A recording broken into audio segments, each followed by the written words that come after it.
नमस्कार दोस्तों, मैं दुर्गेश आपका स्वागत करता हूं आपके अपने चैनल 5G स्टडी एग्जाम पर। आज मैं लाया हूं औसत के बहुत ही महत्वपूर्ण क्वेश्चन जो कि आपके आने वाले एग्जाम में बहुत ही ज़्यादा पूछे जाते हैं दोस्तों। तो आइए देखते हैं ये सेशन दोस्तों औसत के क्वेश्चनों के साथ। ये देखते हैं पहला क्वेश्चन दोस्तों। तो पहला क्वेश्चन क्या कहता है कि 5 संख्याओं का औसत 18 होगा। तो 5 संख्याओं का औसत 18 बताया गया है। ठीक है, आगे क्वेश्चन कहता है कि एक संख्या छोड़ देने पर उनका औसत 16 हो जाएगा। यानी कि 5 संख्याएं हैं जो उनका औसत 18 है, और अगर इसमें से एक संख्या छोड़ दी जाए, यानी कि एक संख्या अगर हम माइनस करेंगे 5 से, तो यहाँ पर यानी कि कहने का उसका मतलब है कि 4 संख्याएं। ठीक है दोस्तों, तो 4 संख्याएं बची, यानी कि एक संख्या छोड़ देने पर तो यहाँ पर हो जाएगा 4। ठीक है, और उनका औसत बताया जा रहा है कि 16 है। ठीक है, तो 4 संख्याओं का 16 हो गया। तो अब यहाँ पर पूछा गया है कि छोड़ी गई संख्या, यानी छोड़ी गई संख्या क्या होगी। तो छोड़ी गई संख्या के लिए हम क्या करेंगे कि यानी कि इन संख्याओं का अगर यानी 5 संख्याओं का औसत 18 है, ठीक है, तो उनका योग कितना हो जाएगा, तो 18 पंचे 90, यानी कि 90 उनका योग हो जाएगा। ठीक है, और अगर यहाँ पर बताया गया एक संख्या छोड़ देने पर यानी कि 4, और 4 संख्याओं का औसत बताया गया है 16 है, तो उनका योग देखेंगे तो 16 चौक 64, यानी कि 64। तो यहाँ पर देखने वाली ये बात है कि 5 संख्याओं का योग निकल रहा है 90, और 4 संख्याओं का योग निकल रहा है 64, यानी कि इन संख्याओं में एक संख्या जो घटाई गई है वो यहाँ से हम माइनस कर दें अगर उनके योग से, यानी कि बड़े 5 संख्याओं के योग से हम 4 संख्याओं के योग को घटा दें, तो वो जो निकाली गई यानी छोड़ी गई संख्या है वो हमें प्राप्त हो जाएगी। तो इसको अगर हम 90 को हम 64 माइनस करेंगे तो यहाँ पर आ जाएगा 6 और 2, यानी कि छोड़ी गई संख्या आपकी निकल आएगी 26 दोस्तों। तो यही आपका आंसर हो जाएगा दोस्तों।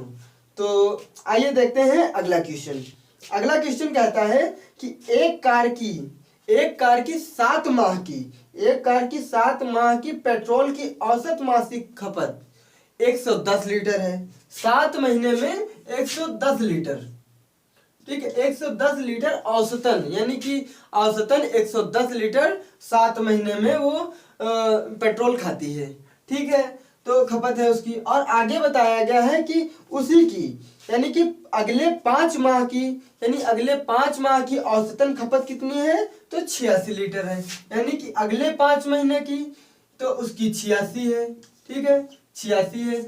तो यहाँ पर पूछा गया है कि तो इस कार की पूरे वर्ष की औसत मासिक खपत कितनी होगी, यानी कि पूरे वर्ष यानी कि 12 महीने, एक साल में 12 महीने, यहाँ पर पूरे वर्ष की पूछी गई है, यानी कि 7 महीने की होगी 110 औसतन, ठीक है, और 5 महीने की होगी 86।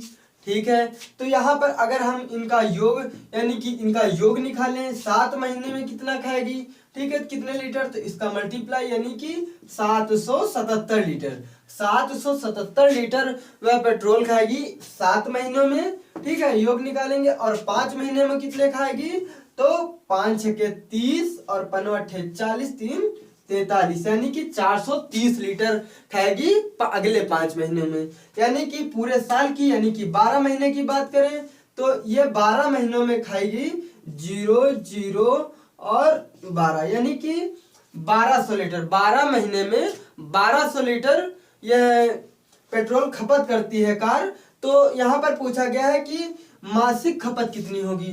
मासिक खपत निकालने के लिए हम यानी कि एक महीने की यानी कि 12 महीने की अगर 1200 है तो एक महीने की कितनी होगी, तो इससे हम इसको भाग दे देंगे, यानी कि इससे ये एक, यानी कि एक माह की यानी कि 100 लीटर, यहाँ पर आ जाएगा 100, यानी कि औसतन मासिक खपत उसकी है 100 लीटर दोस्तों। तो आइए देखते हैं अगला क्वेश्चन कि एक वर्कशॉप में कार्यरत सभी कर्मचारियों का औसत वेतन 8000 है, और फिर आगे क्या कहा जा रहा है कि इनमें से 7 अभियंताओं का यानी 7 कर्मचारियों का औसत वेतन 12000 बताया गया है। यानी कि 7 का पूछा जाए तो यहाँ पर बताया गया है कि 12000। ठीक है, 12000 पूछा गया, और फिर क्या कहा गया है कि शेष कर्मचारियों का औसत वेतन 6000 है। ठीक है, 6000 है। यहाँ पर हम अनुपात वाली विधि का प्रयोग करेंगे दोस्तों, क्योंकि हमारा ओवरऑल कितना दिया गया, औसत 8000, और यहाँ पर दिया गया है 1, यानी कि 7 का 12000, और जो बचे हैं यानी शेष है उनका बताया गया 6000। तो यहाँ पर इस मिड वाली वैल्यू से ये एक बड़ी है और एक छोटी है, इसलिए हम उसका यूज करेंगे औसत वाली, ठीक है, अनुपात वाली विधि का। तो यहाँ पर हम अगर इसको माइनस करेंगे तो यहाँ पर आ जाएगा 4000, ठीक है, और यहाँ पर आ जाएगा 2000। ठीक है, इनको काट लेंगे तो 2 1 2 और 2 दूना 4, यानी कि इस अनुपात में यह है। ठीक है, इस अनुपात में ये कर्मचारी हैं। ठीक है, एक अनुपात में ये 12000 वाले हैं और 2 अनुपात में ये यानी 6000 वाले। तो एक बराबर अगर आपका आता है 7, एक किसके बराबर है, 7 के, यानी एक बराबर है 7 कर्मचारियों के। ठीक है, तो यहाँ पर पूछा जा रहा है कि सभी कर्मचारियों की संख्या पूछी गई है, यानी कि एक यहाँ पर अनुपात जो इंडिकेट कर रहा है ये 12000 वालों को, यानी कि 12000 वाले कितने, 7, यानी कि एक इंडिकेट कर रहा है 7 को, यानी कि एक बराबर है 7 के। तो यहाँ पर सभी कितने हैं, यानी कि 1 और 2, यानी कि 6000 पाने वाले हमारे हिसाब से अनुपात में 2 हैं और 12000 पाने वाले 1 है। ठीक है, तो यहाँ पर एक बराबर है 7 के, तो ये दोनों प्लस करेंगे तो यानी 3 हो जाएंगे। सभी कर्मचारी कितने हैं हमारे हिसाब से, 3, तो एक बराबर 7 है तो 3 इनका कितना हो जाएगा, तो 1, तो यहाँ पर 1 आ जाएगा, इसका मल्टीप्लाई 3 से हो जाएगा, यानी कि यहाँ पर 21। वर्कशॉप में 21 कर्मचारी कार्यरत हैं दोस्तों। तो आइए देखते हैं अगला क्वेश्चन। अगला क्वेश्चन आपकी स्क्रीन पर है दोस्तों, तो इसे भी हल करें बहुत ही अच्छे से दोस्तों। अगर अच्छा लग रहा हो सेशन तो इसे लाइक करें, शेयर करें और हमारे चैनल को 5G स्टडी एग्जाम को जरूर सब्सक्राइब करें दोस्तों। तो आइए देखते हैं अगला क्वेश्चन। 4 कमाने वाले सदस्यों के एक परिवार की औसत मासिक, ठीक है, औसत मासिक आय 15130 है, यानी कि 4 सदस्य हैं किसी परिवार में, उनकी मासिक आय जो है 15130 है दोस्तों। ठीक है, एक परिवार में 4 सदस्य हैं, उनमें से उनके मासिक आय जो है यानी कि औसतन मासिक आय चारों की 15130 है। ठीक है, फिर उसमें क्या होता है कि एक पुत्री की, उसका क्वेश्चन का कहने का मतलब यह है कि इसमें कह रहा है कि इसमें से एक पुत्री का विवाह हुआ तथा वह घर से विदा हो गई। ठीक है, विदा हो गई, इसमें इससे परिवार का औसत आय घटकर 14660 हो गया। यानी कि उनका कहने का ये मतलब है कि एक पुत्री का विवाह हो गया वहां पर, तो वह घर छोड़कर चली गई, यानी कि यहाँ पर एक सदस्य माइनस हो जाएगा। तो यहाँ पर कितने बचे सदस्य परिवार में, 3, और घटकर उनकी औसत आय कितनी बची, तो वो बता रहे हैं कि 14660 बची। ठीक है, 660 बची औसतन। ठीक है, तो यहाँ पर कहा गया है कि विवाहित पुत्री की मासिक औसत आय कितनी होगी दोस्तों। तो यहाँ पर इनका हम अगर मल्टीप्लाई करें यानी कि इनका योग निकालेंगे, यानी कि 4 व्यक्ति जो तो परिवार में पहले थे वो कितना कमाते थे कुल मिलाकर, और अब 3 व्यक्ति जो बचे हैं वो कितना कमा रहे हैं, तो उससे हमें जो छोड़ कर गया है उसे हम माइनस करेंगे, तो उसका छोड़ जाने वाले यानी कि पुत्री का आय हमें पता चल जाएगी दोस्तों।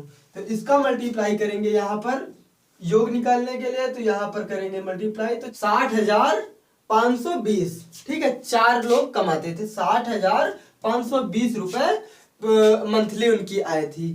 ठीक है, और फिर यहाँ पर कहा गया कि जब वो छोड़कर चली गई पुत्री उनकी, तो यहाँ पर बचे 3 लोग, और 3 लोग अब कितना कमाते हैं, तो इनका मल्टीप्लाई योग कितना करेंगे, तो यानी कि 43980 रुपए उनकी आय बची। यानी कि वो जब लड़की छोड़ कर गई तो उनकी 43980 रुपए आय बची। ठीक है, तो अब वह कितना उनकी खपत यानी कि कमी हो गई और उसी की यह आय हो जाएगी, यानी कि लड़की की आय हो जाएगी। इसको हम अगर माइनस करेंगे यहाँ पर, तो इसको माइनस करेंगे तो यहाँ पर आ जाएगा 16540 दोस्तों। आप माइनस करके देख लेना दोस्तों, तो आपका आंसर भी यही हो जाएगा कि उस पुत्री की आय कितनी है, तो उसकी पुत्री की आय है 16,540 रुपए पर मंथ। ठीक है दोस्तों, तो समझ में आया होगा दोस्तों। तो सो गाइस, कैसा लगा यह सेशन? अगर अच्छा लगा हो दोस्तों तो इस सेशन को शेयर करें और लाइक करें और ज़्यादा से ज़्यादा लोगों तक पहुंचाएं दोस्तों। तो सो गाइस, धन्यवाद।